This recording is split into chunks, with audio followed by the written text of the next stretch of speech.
Welcome to the channel and welcome to today's run through of all the latest Manchester United news and transfer updates, keeping you right up to date with everything. I'm Jamie. Before we get into it, smash a like on the video, subscribe to the channel if you are new. Let's jump straight into it. So can you believe it, but it's been exactly 1 month to the day where we got the David Ornstein bomber around Bryan Mbeumo choosing to or wanting to come to Manchester United ahead of all the clubs that were in for him, and that we were starting negotiations or starting talks with Brentford. Exactly 1 month to the day. That's insane. It feels like a lifetime, but we're going to go through all the latest regarding Bryan Mbeumo first. So Brentford are demanding over £65 million for Bryan Mbeumo, while Manchester United are preparing a new bid. Their latest offer of £55 million up front plus 7.5 million in add-ons totaling £62.5 million fell short of the London club's evaluation. So Sky suggesting that Brentford are demanding over £65 million now for Bryan Mbeumo. This came from Sean Connolly, who's a good source, saying that Manchester United have entered into what they believe will be sufficient final sitting for Bryan Mbeumo. The previous offer of £55 million plus 7.5 million in add-ons is well documented. Brentford tabled a desire to surpass Matheus Cunha and achieve closer to £70 million. A third offer in the region of £60 million plus achievable bonuses will not only exceed the amount paid to Wolves, but allow Brentford a public victory during times of adversity. So Sean Connolly, I think, is a good source for United, saying, that Brentford want a public victory, a moral victory, to say that we got more money for Mbeumo than what you paid for Matheus Cunha. So a bid in around 60, probably plus 5 million in add-ons.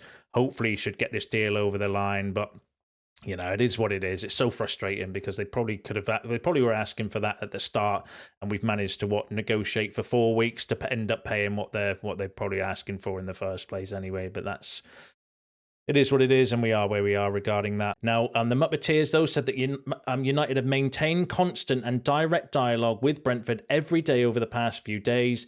It's expected that a final bid and agreement will be coming soon. That's the expectation. I'd be surprised if we didn't hear anything today or tomorrow.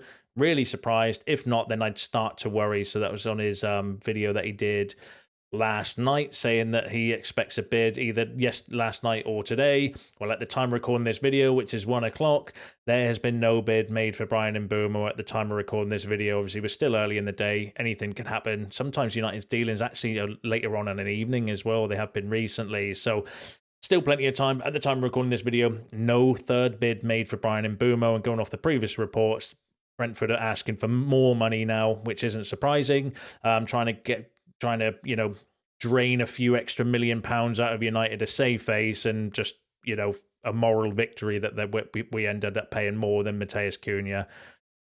I hate all that sort of shit as well, but it is what it is.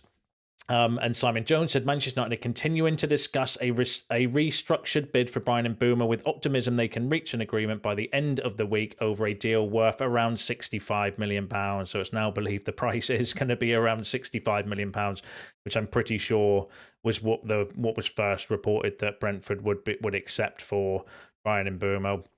Fabrizio Romano said that Man United were in the process of closing the Bryan Mbeumo deal as soon as possible. And United NAD, who works for United District, who are a very good aggregator account, don't normally post inside information or their own stories, but when they do, they are normally fairly decent, saying that Manchester United are set to submit a fresh bid for Bryan Mbeumo today following a fresh round of talks. United want him to be at the club for the first day of Amorim's pre-season training. And again, at the time of recording this video, there has been no official third bid, and then we don't know how quickly Brentford would agree or reject that bid. We don't know what's going on. We are cutting it fine, that's all, in order to get him done before next week, although not impossible, because, if he wants to come, I'm going to assume that we've already agreed all the personal terms and stuff like that as well.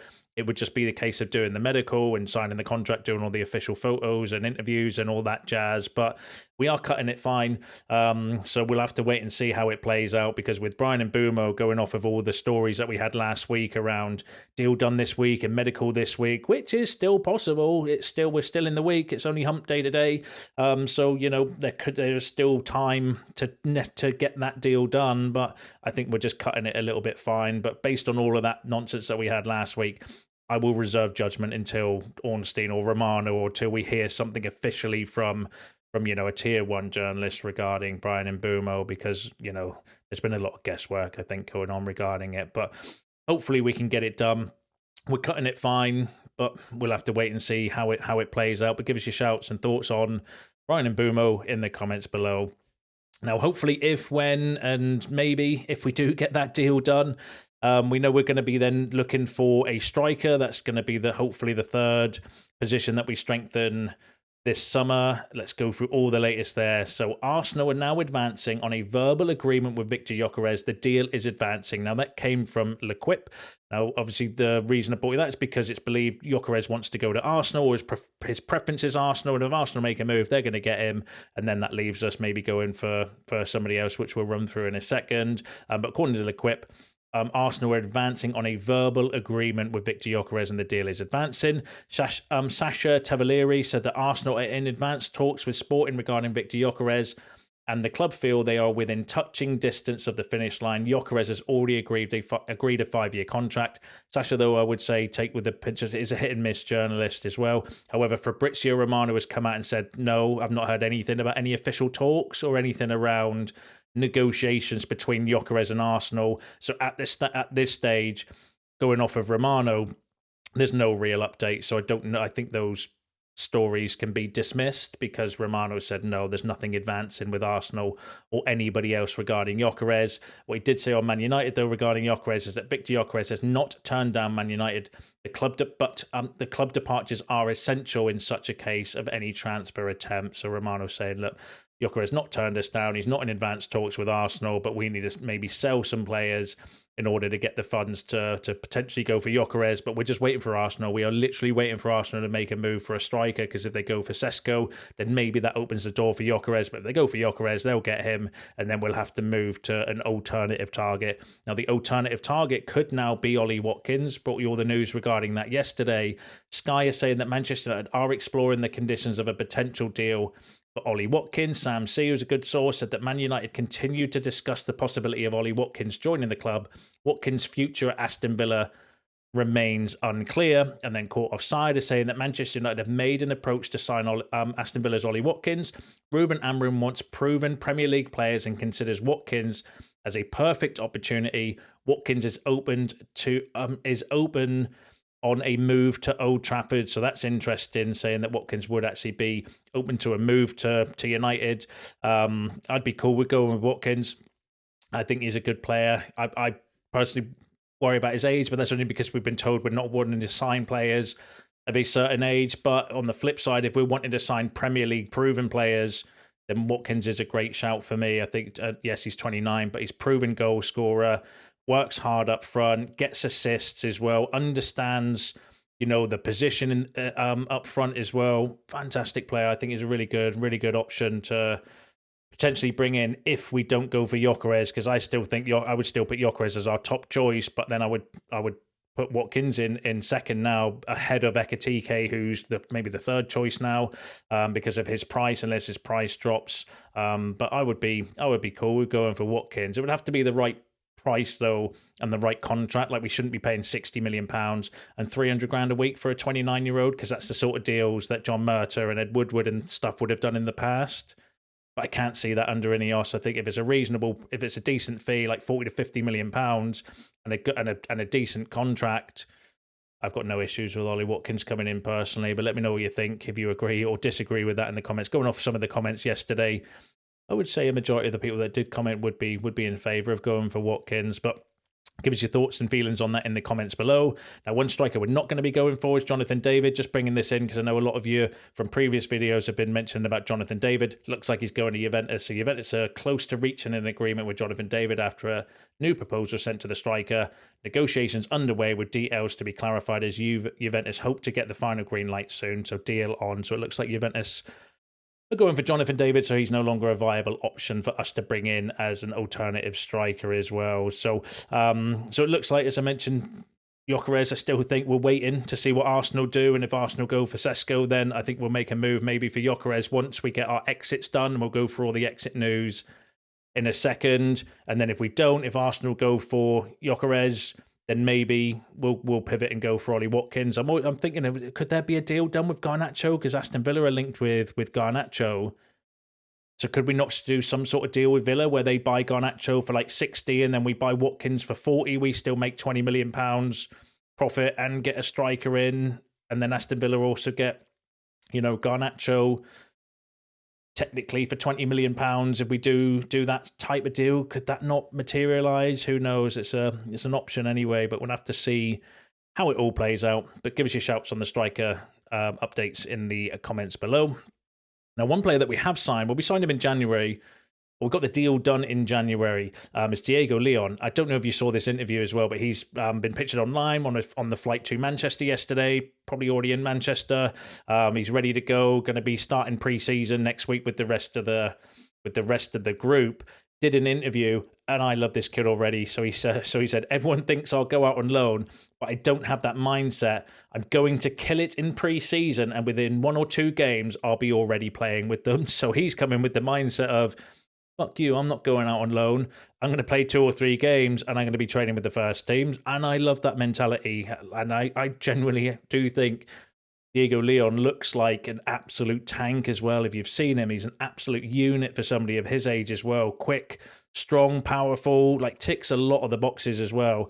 And now let's add mentality to that box ticking as well, because I love that in a player to have that sort of mindset. Whether he's good enough or not, he needs to prove it obviously on the pitch and within training and stuff, but he's come in with that mentality to say, nah, I'm going nowhere. I'm going to be in the first team or training with the first team after the first 1 or 2 games. Then fair play to the kid. And do you know what it is?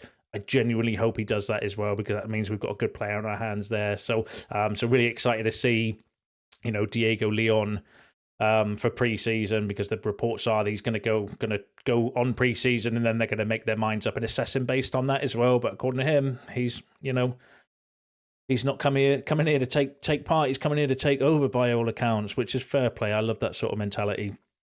Now, another player we bought in last season, young player, up and coming, promising, is Sekou Kone. So FC Lausanne Sport are trying to secure a loan for Manchester United's Sekou Kone. So that came from Tan Zolik, who's a good source, suggesting that maybe Lausanne are trying to do a deal for Sekou Kone for a year loan, which wouldn't be a bad shout considering we've only got domestic football this year. There's going to be less game time for some of the youngsters, so actually sending him somewhere to help his development as well. Not a bad shout. So we'll wait and see what happens. Apparently there are a few other clubs across Europe as well that are happy to or wanting to take him out on loan as well. So that's not a bad option for him, because if he's not going to get much game time, then maybe he is a bit too good for the under 18s to go or the under 20s to go and play first team football to help his development. So that's not a bad shout.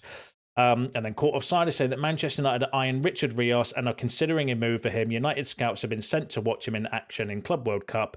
Palmeiras are reportedly willing to let him go for £20 million. So £20 million for Richard Rios.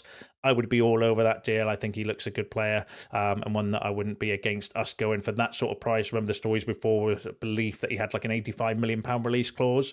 I don't think he's worth, or we should be paying anywhere near that. But for £20 million, I think he would be an interesting option to bring in. But the story from Courtside was not from the most credible journalist. So I would say at the moment, take it with a pinch of salt. Felt a bit clickbaity, but I'll bring you any updates if they come out. But give us your thoughts on Richard Rios in the comments. Not the first time we've been linked with him as well. So I do think he's a player maybe we are looking at, but whether that's interest is genuine or whether it's media mischief, we shall have to wait and see, but give us your thoughts on that in the comments below. Now, let's go through all of the exit news. So, Antony is closest to a Manchester United exit as talks with Real Betis continue.